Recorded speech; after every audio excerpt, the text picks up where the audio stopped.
Hello મિત્રો, સ્વાગત છે તમારું અમારી ચેનલ વાહન બજાર પર. તમારા માટે ફરી એકવાર લઈને આવ્યો છું સ્પ્લેન્ડર 2021નું મોડલ છે. ગાડી કમ્પ્લીટ કન્ડિશનમાં છે, શોરૂમ કન્ડિશન ગાડી છે. ગાડી મળશે માત્ર ને માત્ર 58,000 રૂપિયામાં ગાડી મળશે. ડાઉન પેમેન્ટની વાત કરીએ તો માત્ર ને માત્ર 8,000 રૂપિયા ડાઉન પેમેન્ટ ભરીને તમને ગાડી મળશે.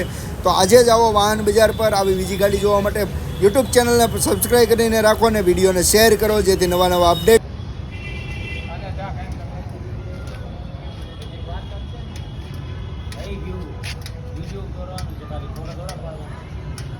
હાલો મિત્રો, તમારું સ્વાગત છે.